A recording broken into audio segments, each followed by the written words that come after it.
Hello po, mapagpalang hapon. Alas 4:10 na. Dito tayo sa tahanan ni Tatay Hogos at Nanay Claring Garan.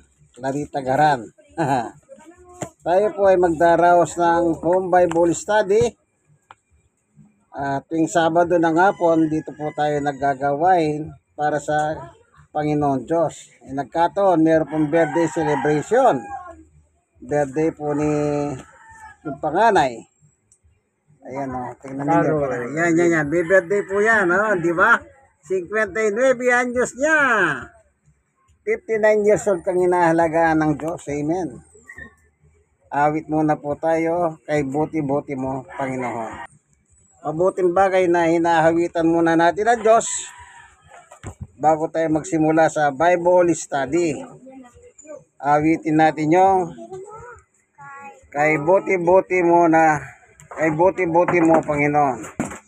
Kay buti-buti mo Panginoon, sa lahat ng oras, sa bawat araw, ika'y laging tapat kong magmahal, iyong kawahay walang hanggang. Pinupuri, sinasamba kita, dakilang Diyos at Panginoon. Tunay nga'y kay walang katulad, tunay nga'y kay di nagbabago. Mabuting Diyos na sa amin nagmamahal. Kay buti-buti mo, Panginoon, sa lahat ng oras, sa bawat araw, ika'y laging tapat kong magmahal, iyong kaway mawalang hanggan. Pinupuri, sinasamba kita, dakilang Diyos at Panginoon. Tunay nga'y kay walang katulad, tunay nga'y kay di nagbabago. Mabuting Diyos na sa amin nagmamahal. Mabuting Diyos na sa amin nagmamahal. Purihin ka, Panginoon Diyos, aming Ama. Minsan pa, samahan mo po kami ng aming pag-aaral ng iyong Ebanghelyo. Buksan ang mga puso't isip ng bawat isa, gayon din ang mga manonood ng video ito. Sapagkat ang iyong salita ay pagkain ng aming kaluluwa. Salamat po sa ngalan ni Jesus. Amen. Amen. Amen. Okay? Basahin niyo po yung mga ngaral. Chapter 12, verse 1 hanggang 8. Yan po yung pag-ibasa mo, Tatay Hogos. Diyan po natin kukunan ng paksa natin. Libro ng mga ngaral, chapter 12, verse 12. 1, 2, 3, 4, 5, 6, 7, 8. Yun po. Mga ngaral, chapter 12. 1, 2, 3, 4, 5, 6, 7, 8. Ayan po yan po ang ating kukunin paksa.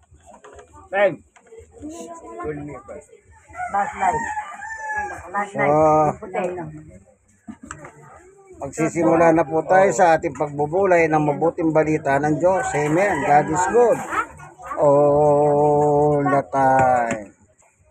Ayan. Alalain mo ang iyong manikha sa panahon ng iyong kabataan. Bago dumating ang mga araw at taon na puno ng kaguluhan. Panahon hindi mo na nadama ang tamis ng buhay. Alalain mo ang Diyos bago kumuli ang sikat ng araw, bago magdilim ng buwan at ang mga bituin. Bago ka matabunan na makapal na madilim na ulap, alalahanin mo siya bago kumina ang iyong katawan. Bago maghina ang iyong mga bisig, bago mawala ang lakas ang iyong mga tuhod, alahanin mo siya bagong mabungi ang iyong mga ngipin, bago lumabo yung mga mata, alalahanin mo nga siya bago dumating na panahon na sarado na ang mga pintuan at tumigil na ang tunog ng giling. Bago dumating ang panahon na madali kang magising sa hibig ng mga ibon o tunog ng awitin at tuluyan ng tumigil. Alahanin mo siya bago dumating na panahon. Katatakutan mo umakyat na mataas na lugar. Bago dumating ng panahon, di ka na makakalakad na mag-isa bago pumuti ang iyong buhok at lipasan ng pagnanasang sumiping sa minamahal. Darating ang araw na tayo pupunta sa huli nating hantungan at marami ang tatagis sa salansangan. Darating ang araw na nalalagot ng tanikal ng pilak ang nagdadala sa ilawang ginto. Babagsak ito sa maduduro. Darating din ang araw na malalagot ang tali ng timbang at ito'y babagsak at masisira. Alalahanin mo siya bago manumbalik alamok ang ating katawan lupa, ang ating hininga at magbalik sa Diyos na may bigay nito. Ayan. Pagkawalang kabuluhan, lahat ay makawalang kabuluhan, sabi ang mga ngaral. Ayan, binasa po natin bago manumbalik sa ang kaluluwa natin sa Diyos. Ngayon, Tatay Ogos, basahin mo yung 13-14. Tatay Ogos, yung 13-14, basahin mo pa. Sa kabilang lahat nito, isa lamang aking masasabi, matakot ka sa Diyos at sundin mo ang kanyang mga utos, sapagkat ito'y buong katungkulan ng tao. Lahat ang gawin natin, hayag man ulihim, mabuti o masama, ay ipagsusulit natin sa Diyos. Amen. Ayan. At Jesus, Lahat ng ginawa po natin dito sa ibabaw ng mundo, ipagsusulit natin sa Diyos. Kaya kung inyong mapapasin ang sulat ng mga ngaral, puro alalahanin mo. Kumbaga puro reminder yan eh. Bago ka tumanda, bago matanggal yung ngipin mo, di ba pag matanda na, nabubungi, na hindi mo na kayang umakyat sa matataas na mga lugar, parang takot ka na. Yung sexual life mo, nawawala ng kwenta. Kaya sinasabi ng mga ngaral. Sabi niya, alalahanin mo ang buhay mo. Kailan mo alalahanin ang buhay mo? Pag meron ka pang kakayahan. Yan bang mag-celebrate ng birthday? Maganda? Maganda po. Sino ba naman ang ayaw magdiwang ng birthday? Pero, inaalala mo ba ang Diyos na may gawa sa iyo? Baka naman ang inaalala mo lang, ay maghahanda tayo, birthday ko. Ay magpapakain tayo, birthday ko. Kasi ang tao po ngayon, ang nakikita ko, pag 7 taon, nagsiselebrate na sila. Tuloy-tuloy yan hanggang sa magkakahedad na sila. Ang tanong yan bang gusto ng Diyos ginawa mo? Inalala mo ba ang Diyos bago ka magdiwang ng birthday mo? Baka naman puro birthday lang ang nasa isip natin, kaibigan. Especially kung minsan magbe-birthday, mangungutang lang. Di ba? Di mas maganda magsimba ka na lang, pasalamatan mo ang Diyos. Kagaya ni sister, ilang taon? 59 na sabi ko. 59 taong kanyang inahalagahan ng Diyos. Kasi kahit hindi mo sabihin sa Diyos na, Panginoon, halagahan mo ko, inahalaga ka ng Diyos. Ang tanong, inaalala mo ba yung 59 years na inalagaan ka ng Diyos? Nagkaroon ng pandemic, hindi ka natamaan. Nagkaroon ng aksidente, hindi ka na-aksidente. Di po ba? Dapat, kaya sabi ko po, hindi naman masabang magdiwang, pero bago ka man lang magdiwang, alalahanin mo muna ang Diyos. Una muna siya, pasalamatan mo siya. Dera, kung meron kang igagastos, maganda ka, pero kung mangungutak ka lang, huwag ka nang maganda. Sa hirap ng buhay ngayon dinadagdagan mo pa yung hirap ng buhay. Parang ganun lang po, ang aking payo lang yun. Kasi nakita ko po, ang tao gusto niya magdiwang, kaya alam pera, mangungutang. Di mo alam kung ilang araw mo babayaran yung utang na yun. Kaya sabi ng Biblia dyan, pagdating po sa 14, anong sabi ng mga, isa lang ang masasabi ko. Ano yun? Lahat ng ginawa natin, ipagsusulit natin sa Diyos. Lihim man o hindi, bunyag man o hindi. Lahat ng ginawa natin, ipagsusulit natin sa Diyos. Kaya ang maganda po, habang umantas yung edad natin, always alalahanin natin ang Diyos na lumikha sa atin. Bakit? Napakagandang hinahalala ang Diyos. Bakit? Siya nagbigay buhay sa iyo.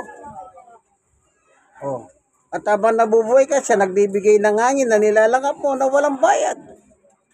Ano pa? Iniingatan ang buhay mo. Binibigyan kang pagkain na araw-araw. Kaya dapat alalahanin po natin. Kaya sabi ko nga po sa inyo, mas mabuting pasalamatan ng Diyos. Ano po, kesa kung ano-ano man ang gagawin mo. Tingnan pa natin ang isang kasulatan sa Biblia. Ano po? Sandali. Sa mga ngaral pa rin, tatayo ko sa mga ngaral pa rin, chapter 3. Sa chapter 3 pa rin po. Verse 1 and 2.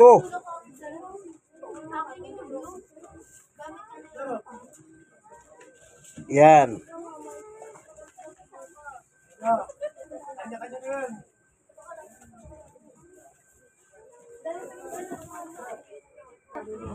Mga ngaral, chapter 3, verse 1, 2, 3, 4. Hanggang 4 lang po. Ayan.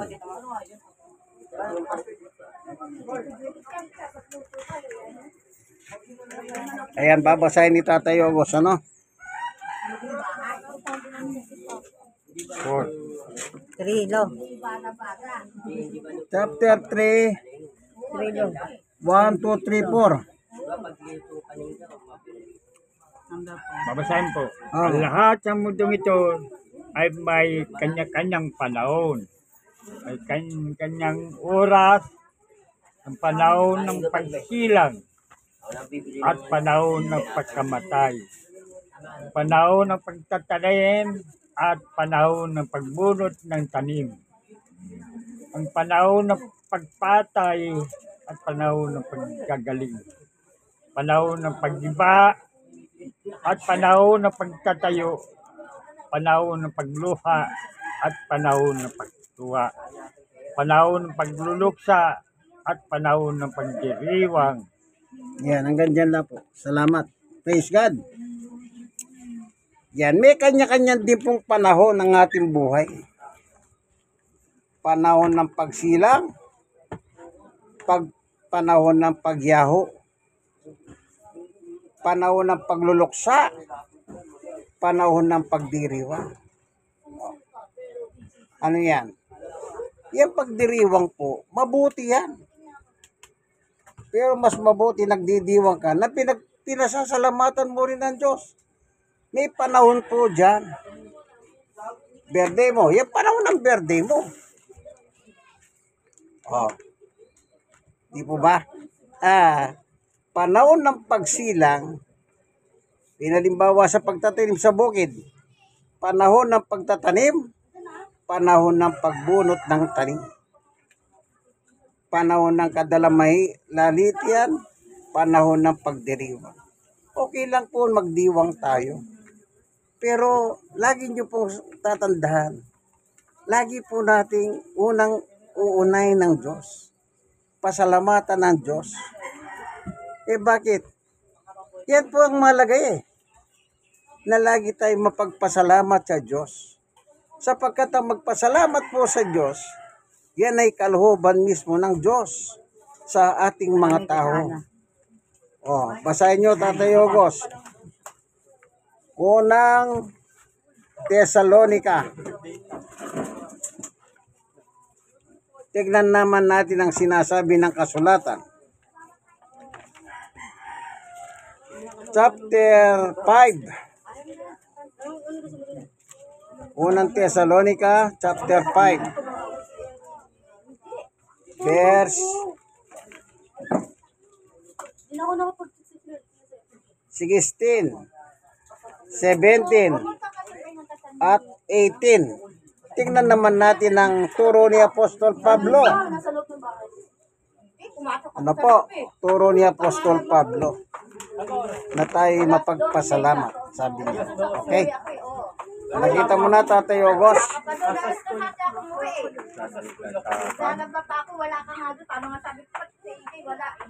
Opo. Pagibasa mo, Tatay Ogos.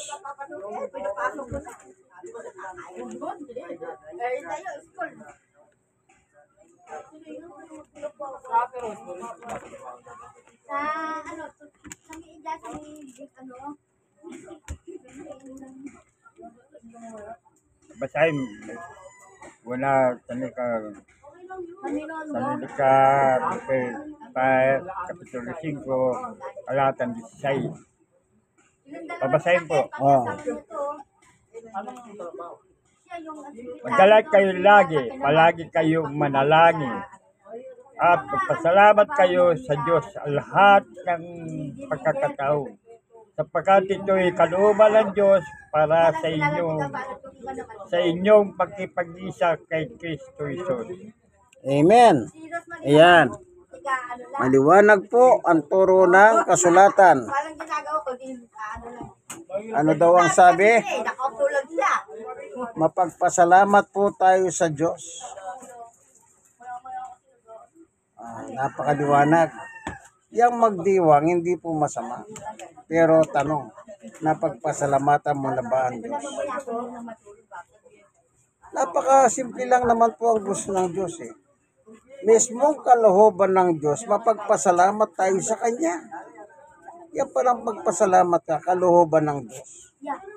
Ngayon, dapat pa natin gawin. Oo, gagawin natin yan. Yan ang nakalagay sa Biblia mapagpasalamat tayo sa Diyos. Araw-araw. Yan sabi nga ni Tatay Ogos, araw-araw. Maganda talaga yan, araw-araw. Bakit? Araw-araw, inalagaan ka ng Diyos Isipin mo, natulog ka, inalagaan ka ng Diyos, nagising ka, malakas ka. Di ba? Dapat lang pasalamatan natin. Ang problema lang sa tao po, nagkukulang kung minsan. Nagkukulang. Na imbis na pasalamatan ng Diyos, kung anong nasa isip niyang, nagbibigay ng kasiyahan sa akin to. Maaaring pag nagdiwang ka ng kaarawan, marami ka natatanggap na regalo. Hindi na bago yung pariga-regalo na yan. Pero, ano naman kapalit niyan? Gagastos ka para pakainin mo yung mga nagre-regalo. Di po ba? Yan. Kaya, ugalihin po natin magpasalamat sa Diyos. Hindi po masamang magdiwang ng kaharawan. Pero, lagi po sana nating alalahanin ng mga payo ng Diyos. Panahon ng pagsilang, panahon ng pagyaw, panahon ng pagbunot ng tanim o pagtatanim, sabi niya. Ano po, tandaan natin, sapagkat darating ang araw, kahit ano man ang ginawa natin, lahat po yan ipagsusulit natin sa Diyos. Ano po, ipagsusulit natin sa Diyos. Kaya lagi po tayo mapagpasalamat sa Diyos sapagkat Napakabuti ng Diyos. Amen. God is good all the time.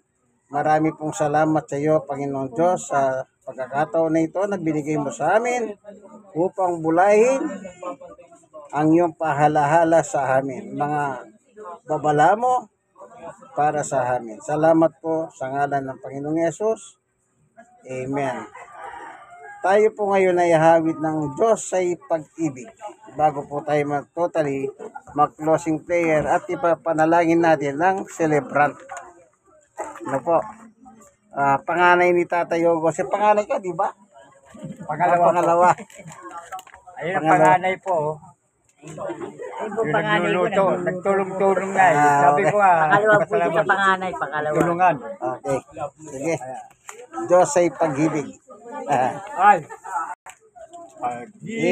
Pag-ibig ang siyang bumukaw sa ating puso'y kaluluwa, ang siyang nagdulot sa ating buhay ng gintong aral at pag-asa.